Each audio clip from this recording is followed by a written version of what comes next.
Hola a todos, mi nombre es Kirby Daniel Villanueva González, soy QVP y bueno, para dar continuidad a esta serie de videos vamos a hablar sobre los efectos de la desecación sobre las bacterias.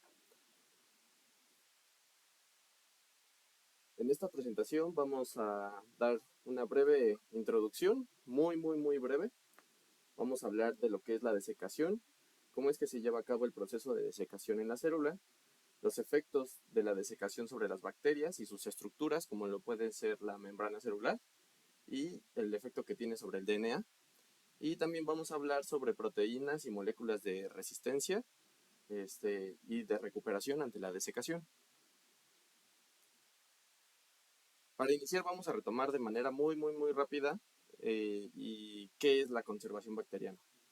La conservación bacteriana es un conjunto de técnicas utilizadas para mantener a las bacterias vivas durante periodos prolongados. Esto permite su almacenamiento y a futuro su estudio, pero este debe cumplir sí o sí una serie de parámetros objetivos fundamentales, como lo es mantener viable a los microorganismos, lo que asegura que se conservarán a lo largo del tiempo con la capacidad de crecer y multiplicarse. También deben de mantener la pureza, lo que implica que el método empleado para mantener no va a fomentar la contaminación con otros microorganismos o variantes genéticas del mismo microorganismo conservado. Y por último, este debe mantener la estabilidad fenotípica y genotípica, que es crucial para asegurar la conservación de la caracterización del microorganismo y con pues su comportamiento y sus características. La conservación bacteriana puede clasificarse de diferentes formas. Una de las más famosas es en función del periodo del tiempo en el que se desea mantener la viabilidad del microorganismo. Y esto las divide en técnicas de corto, mediano y de largo plazo. Entre las técnicas de conservación a mediano plazo encontramos las técnicas de desecación. Estas implican la eliminación del agua disponible para las bacterias, siendo esta el agua que está circundante a la célula o dentro del mismo microorganismo. Las técnicas de desecación presentan algunas ventajas y desventajas con respecto a algunas otras técnicas, y entre las ventajas encontramos que son técnicas que no requieren de mucho espacio para almacenar a los microorganismos, suelen ser fáciles y requieren de equipos poco especializados, lo que a su vez hace que estas técnicas sean de bajo costo. Tienen una alta efectividad, pero en microorganismos que presentan resistencia a la desecación, que veremos un poco más adelante, y la reactivación de estas células es relativamente sencilla. Debido a que la humedad es escasa, pues el riesgo de contaminación es muy bajo. Estas son unas de las ventajas que presenta estas técnicas, pero entre las desventajas encontramos que tienen una menor tasa de recuperación en comparación a las técnicas de corto plazo. Eh, los desecados se vuelven higroscópicos, esto significa que se vuelven sensibles a la humedad y tienen un proceso bueno, pueden generar un proceso de daño en estructuras celulares, también en el material genético. Y esto pues puede conllevar la pérdida de la viabilidad, que es una de los fundamentales de una técnica de conservación. Las técnicas de desecación con frecuencia se basan en colocar a las bacterias en matrices higroscópicas, y este proceso se le conoce como desiccant drying, en donde a la matriz higroscópica y a la bacteria se les retira el agua con ayuda de bombas de vacío o de secadores. Algunas de las técnicas que se utilizan para la desecación podemos encontrar a la que se usa en papel filtro, mejor conocida como L-Dry, también en matrices como arena o suelo, que son muy similares. Tenemos sílica o sílice gel, bolitas de alginato, desecación convencional, arcilla, gelatina, y para aquellas bacterias que son eh, halófilas, también se pueden conservar usando sal gorda. Vamos a describir algunas de los métodos de desecación más famosos. En este primero podemos observar la técnica de desecación usando papel filtro. Podemos ver que el papel filtro se esteriliza a la par de que se genera un cultivo bacteriano, el cual se va a partir para hacer una suspensión bacteriana. El papel filtro es estéril se impregna de la suspensión y se lleva a un desecador de 2 a 3 semanas a temperatura controlada. Una vez pasado el tiempo, se debe tener cuidado de que el producto quede cerrado y para evitar que se hidrate. También contamos con el método de secación en suelo o arena. Este método, principalmente usado en microorganismos con la capacidad de esporular, inicia de igual manera esterilizando el sustrato, que en este caso puede ser suelo o arena. Este se esteriliza por medio de calor húmedo y a la par se genera un cultivo esporulado que normalmente se genera desarrollando a microorganismos bajo estrés, normalmente creciéndolos en condiciones subóptimas. Posteriormente impregnamos el sustrato estéril en con la suspensión esporulada y la presencia de nutrientes en el mismo sustrato puede generar la germinación de las bacterias. Entonces tenemos que esperar a que los nutrientes de esta matriz se agoten para así formar la producción de la espora y bueno, así se puede concluir el proceso y ya se almacenaría. La siguiente técnica que veremos es la de alginato. Eh, la desecación por encapsulamiento es un método utilizado para conservar a las bacterias o microorganismos eh, usando una suspensión bacteriana en una solución acuosa con alginato de sodio al 30%. El alginato es un polímero que forma una matriz gelatinosa cuando entra en contacto con iones calcio. La bacteria queda atrapada en esta matriz. La mezcla se deja caer por goteo en una solución de cloruro de calcio. Esto induce a la gelificación y formando unas gotas o perlas que tienen las bacterias encapsuladas. Posterior a esto se realizan lavados con una solución de sacarosa, el cual es un crioprotector y que también actúa como un osmolito que ayuda a proteger a las bacterias. Este lavado también tiene la función de eliminar el exceso de iones calcio y también en este proceso se puede realizar centrifugaciones ligeras para retirar eh, estos mismos iones calcio y también algunos otros componentes no deseados. Una vez las perlas ya están lavadas, se inicia un proceso de desecación para eliminar el agua de las perlas y así las bacterias queden encapsuladas. Bueno, ya hablamos sobre qué es la desecación, vimos algunas de las técnicas que podemos recurrir para conservar a los microorganismos, pero hay que hablar entonces de cómo se lleva a cabo el proceso de desecación de una célula. ¿Qué es lo que les ocasiona a las bacterias? Como podemos ver del lado izquierdo de la pantalla, todo comienza con un proceso de deshidratación. Al someter a la bacteria a una desecación por cualquiera de las técnicas mencionadas, se inicia la eliminación del agua. Esta sale de la célula principalmente por transporte pasivo. Ahí ya atraviesa la membrana celular. La célula tratará de regular la salida usando osmolitos, canales y bombas de transporte. Durante la desecación, a medida que el agua se vaya evaporando, la bacteria puede presentar estrés osmótico, lo que va a reducir su tamaño y el citoplasma se va a volver denso. Esta contracción a su vez va a generar que las proteínas y los fosfolípidos interactúen de maneras anormales, lo que puede generar daños en la membrana. Al deshidratarse, el DNA se va a empaquetar y va a pasar como a una forma, va a pasar de una forma relajada a enrollarse en un paquete denso. La forma que adquiere el DNA es una forma que no es normal y esto puede generar daño en el material genético. La célula, para evitar estos daños, hará uso de biomoléculas como la trialosa, el ácido dipicolínico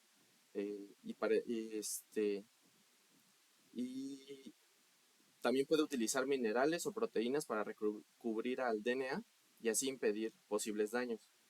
La presencia a la concentración de estas moléculas puede variar entre géneros y especies. Estas mismas moléculas se van a acumular y también sirven para regular la presión osmótica y bueno, forman estructuras que impedirán que la célula disminuya su tamaño y así limitar daños mecánicos causados por esta contracción. Bueno, para terminar, el proceso en aquellas bacterias con la capacidad, o sea, aquellas bacterias que ya han llegado a este paso sin haber perdido su viabilidad, van a, van a presentar una suspensión metabólica, es decir, van a reducir su demanda energética y y con ello gran parte de los procesos metabólicos de la célula tendrán una reducción significativa. Esto no quiere decir que los procesos se van a detener por completo, los procesos se van a detener parcialmente, sobre todo la célula va a dar preferencia a procesos de protección y recuperación celular. Bien, ahora ya vimos el proceso en general en el que la desecación ocurre en las células bacterianas. Debemos entonces hablar ahora sí de los efectos de la desecación en las bacterias de manera particular. Bien, como vimos ya previamente, de manera muy rápida, la célula se somete a mucho estrés. Los principales factores de estrés a los que la célula se somete son dos, los llamados factores mecánicos, también conocidos como factores físicos, y estos hacen referencia a las interacciones estructurales y moleculares causadas por la contracción y deformación de la célula, mientras que a los y tenemos también los factores de estrés químico. Estos hacen referencia a cambios en la composición química en el entorno celular, esto debido a la pérdida de agua. Uno de los ejemplos más claros y más estudiados es el estrés oxidativo. Es, este es el desequilibrio de especies reactivas del oxígeno y bueno, estos temas los vamos a desarrollar a lo largo de la presentación. Bien, para poder hablar de los daños en las bacterias y sus estructuras, debemos primero dar una repasada muy rápida y básica sobre algunos conceptos que probablemente ya la mayoría dominen, para así poder comprender mejor la manera en la que ocurre el daño debido a la desecación. En la imagen podemos observar la representación de la morfología de una bacteria. Estos microorganismos que son procariotes y que se caracterizan por tener una organización relativamente sencilla a comparación de los eucariotes. Constan de orgánulos que todas ellas comparten, como lo puede ser membrana celular, y a lo largo de esta membrana celular encontraremos invaginaciones que se llaman mesosomas, donde se lleva a cabo la respiración celular. También comparten que no tienen como tal un núcleo, pero sí tienen una zona donde se va a acumular el material genético, a la cual se le conoce como nucleoide, y presentarán ribosomas, que es donde se realiza la síntesis de proteínas. Estas estructuras que acabo de mencionar son las que todas las bacterias van a compartir. Sin embargo, también eh, podemos tener la presencia de más estructuras que pueden variar dependiendo los géneros y las especies. Entre algunas de estas estructuras podemos encontrar artefactos relacionados con la movilidad, como los son cilios, flagelos. También podemos encontrar la presencia de cápsulas que protegen y mantienen hidratadas a la célula. Y en algunos casos también podemos encontrar esporas, o mejor llamadas endosporas para las bacterias, eh, que también son estructuras que vamos a retomar a lo largo de esta presentación. Bien, si la imagen anterior hiciéramos un zoom a la membrana celular, podríamos observar algo como lo que vemos en las imágenes que tenemos en la pantalla. Recordemos que las membranas celulares son estructuras que delimitan y están relacionadas con la regulación de entrada y de salida de sustancias y con la respiración de las células. La membrana también es donde se encuentran las proteínas de transporte, pero no le otorga rigidez alguna a la bacteria. La que cumple esa función en la célula es la pared celular. Del lado derecho encontramos la estructura característica de los gram negativas, una pared celular delgada, compuesta de una capa fina de peptidoglicano y una membrana externa adicional compuesta de fosfolípidos. Del lado derecho vemos la estructura característica de las gram positivas, una pared gruesa compuesta de peptidoglicano y una membrana compuesta de una bicapa fosfolipídica.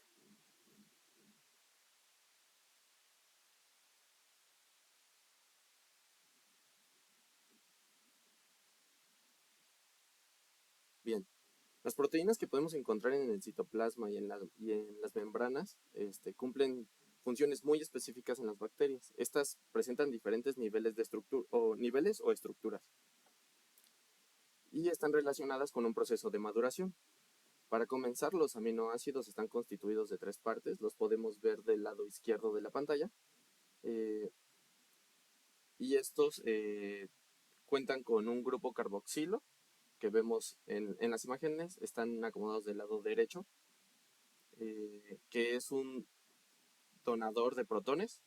Del lado izquierdo vemos un grupo amino que es un receptor de protones y Con la letra R vemos la región variable, que es la encargada de hacer que la proteína adquiera esa forma característica y también de su funcionalidad.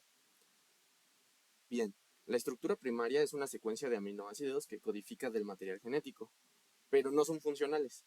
La estructura secundaria se genera a raíz de la interacción molecular de los aminoácidos con puentes de hidrógeno y enlaces iónicos. Estas interacciones generan alfa hélices y beta láminas, como pueden ver en la imagen del centro abajo, cuando pasa en en la estructura secundaria.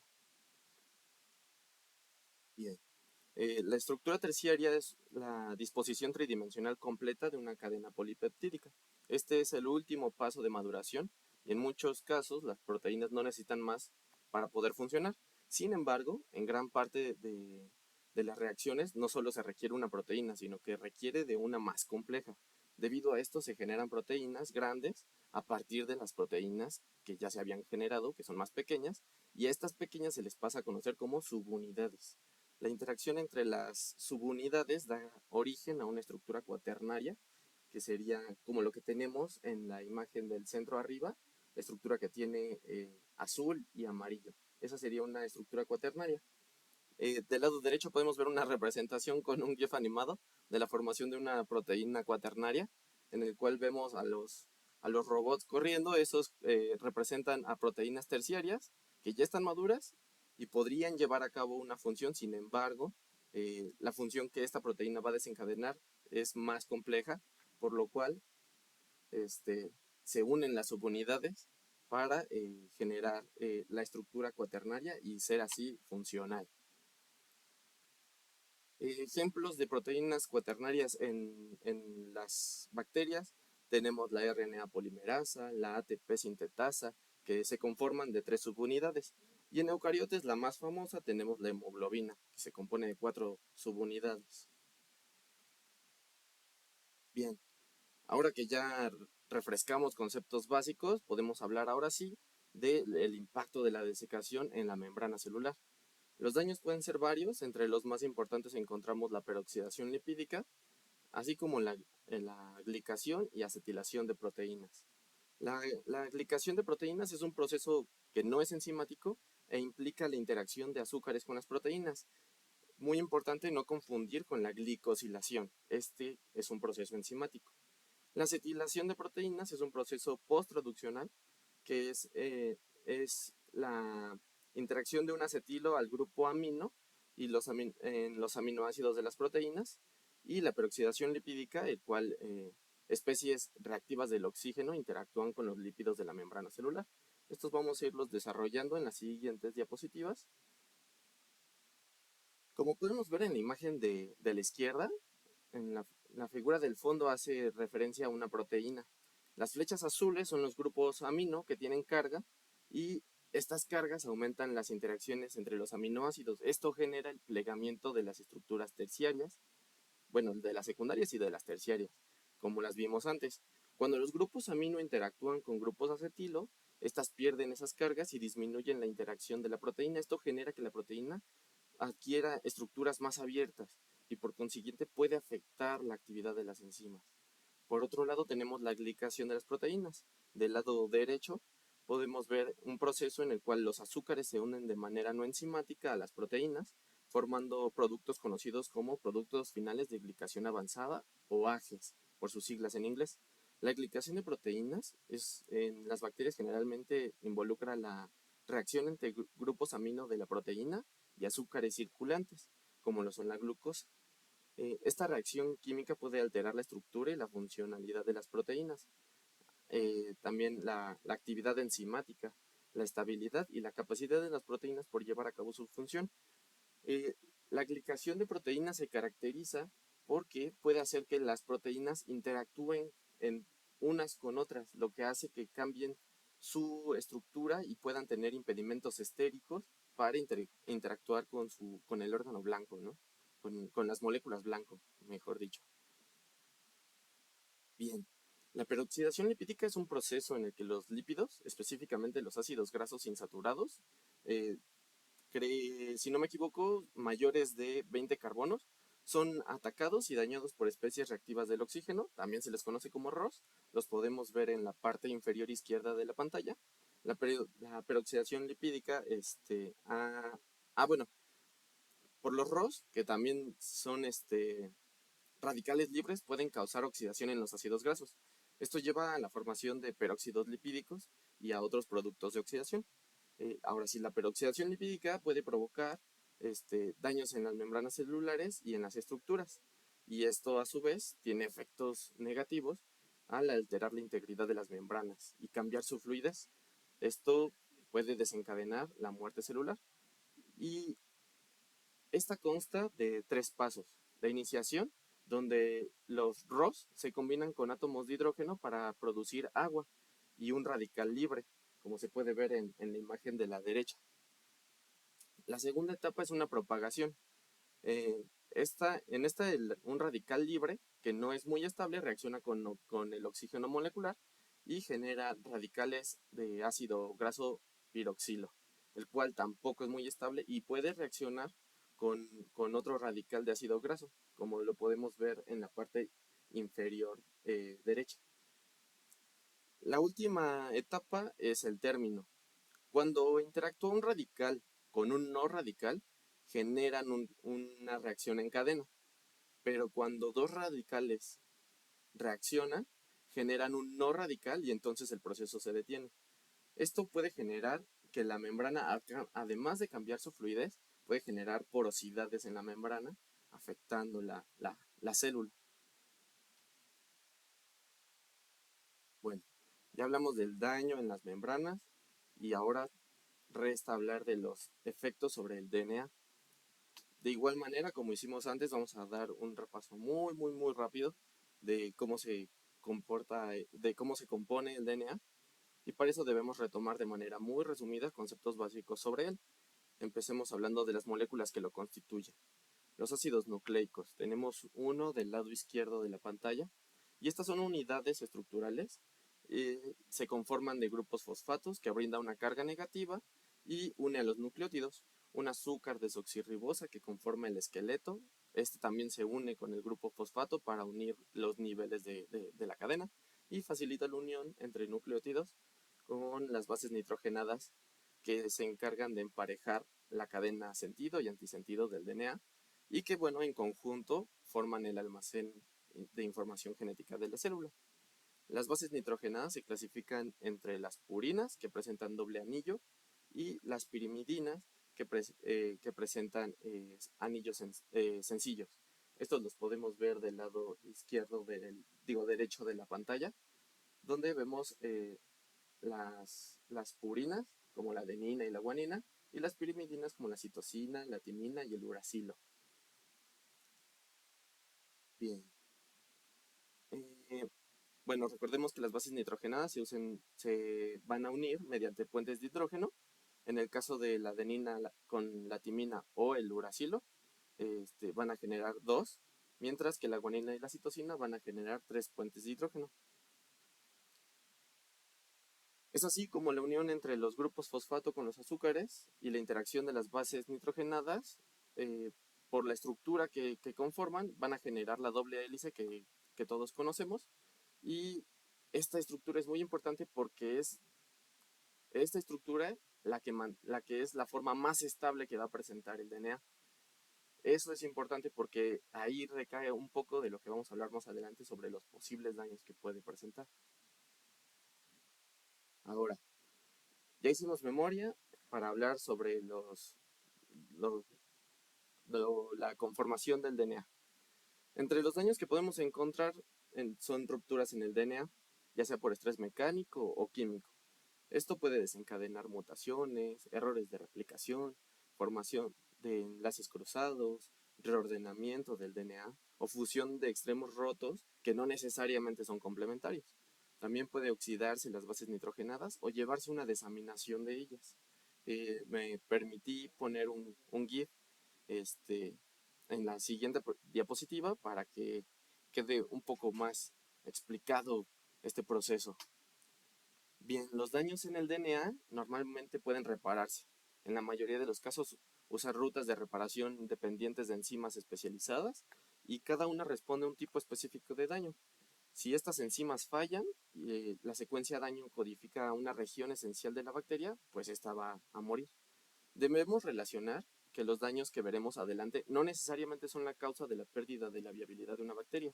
Como vimos anteriormente, el mal funcionamiento de proteínas puede hacer que los daños del DNA no puedan ser reparados de manera correcta y esto sí culmina en la muerte de la célula. La oxidación de las bases nitrogenadas es un proceso que ocurre cuando, a causa del estrés oxidativo, las bases interactúan con especies reactivas del oxígeno o ROS, como lo vimos antes. Esto implica la adición de grupos oxígeno a las bases, y esto ocurre con mayor frecuencia en guaninas con respecto a las demás bases. Esto compromete la integridad y la funcionalidad del DNA al generar mutaciones e interferir con los procesos de transcripción u otros procesos fundamentales de la bacteria. Hay que recalcar que las mutaciones y errores en el DNA son algo muy común. Ocurren todo el tiempo en todo tipo de células, eucariotas y procariotas, y por eso tenemos una serie de enzimas que se encargan todo el tiempo de corregir errores, como es la polimerasa, y detrás de la polimerasa unas endonucleasas que van corroborando que el trabajo de la polimerasa haya sido correcto. Pero como vimos antes, si las proteínas tienen alguna falla, esto puede generar que las correcciones no se lleven de manera apropiada y esto desencadena que se puedan dañar estructuras del DNA que sean vitales para la bacteria y entonces eso desencadene la muerte de ella, ¿no? Eh, También tenemos la desaminación de bases nitrogenadas, el cual es un proceso en el que se elimina un grupo amino de las bases nitrogenadas. La citosina puede desaminarse espontáneamente, convirtiéndose en uracilo. Esto puede ser problemático ya que el uracilo pues, no es una base presente en el DNA, sino en el RNA. Y es donde las enzimas como el uracilo, DNA, glicosilasa las reconoce y las elimina y las sustituye por la base que corresponde. Por otro lado, tenemos las rupturas del DNA. La desecación en la célula provoca contracción de la célula y a medida que la célula va perdiendo agua, esta contracción puede generar fuerzas mecánicas considerables sobre las estructuras celulares, tanto de la membrana como del DNA. La compresión resultante puede causar tensiones tales que la doble hélice eh, eh, pudiera generar rupturas, mientras que las concentraciones de sales y otros solutos aumentan a medida de que el agua se elimina, generando concentraciones de sales que inducen el estrés osmótico. Esto afecta a la estructura del DNA y contribuye a la formación de radicales libres y especies reactivas del oxígeno, como lo hemos estado viendo. Este estrés lo conocemos como estrés químico. El funcionamiento incorrecto de las proteínas, pues debido al mismo estrés que se desencadena, sumado al daño del material genético, son factores que dan lugar a errores y reordenamiento del DNA, así como mutaciones y otros daños como los que hemos visto. En la imagen que tenemos en la pantalla, hago justo referencia a ello, ¿no? Están, tenemos una ruptura en el DNA y unas enzimas que están tratando de repararlo, pero bueno, lo reparan de manera incorrecta, ¿no? Lo que puede al final pues generar en una mutación. Sin embargo, algunas bacterias pues han desarrollado mecanismos de adaptación para sobrevivir a condiciones de desecación. A estas bacterias se les denomina serotolerantes. Pueden producir proteínas protectoras o proteínas de reparación del DNA, estructuras de resistencia, polisacáridos protectores o proteínas antioxidantes. Esto para contrarrestar los efectos nocivos de la desecación. Entre los polisacáridos de protección encontramos las matrices extracelulares. El ejemplo más claro son las biopelículas, que son estructuras complejas compuestas de bacterias embebidas en el polisacárido. Y bueno, otras proteínas adheridas a superficies que pueden ser bióticas o abióticas. Estas estructuras en la naturaleza pueden constituirse de un tipo de bacteria o más, o sea, de diferentes especies, es lo que trato de decir. Esto les confiere una alta protección y una adhesión a la superficie, haciéndola difícil de eliminar. En ellas se generan estratos, lo que, lo que hace que los estratos más bajos tengan un mayor contacto con la superficie, y esto significa una mayor disponibilidad de nutrientes, y los estratos superiores pueden funcionar como una especie de caparazón que proteja a las que están más embebidas. Esto, en el caso de la desecación, pues es muy importante, porque aquellas bacterias que estén más superficiales tendrán más daño o se verán más afectadas por la desecación, mientras protegen a las que están embebidas en la matriz o más profundas, ¿no? También tenemos entre los polisacáridos de protección a las cápsulas. Hay que aclarar bien esto. Las cápsulas son estructuras que confieren protección y adhesión y están relacionadas estrechamente con la virulencia, pero no son consideradas estructuras primarias de protección ante la desecación.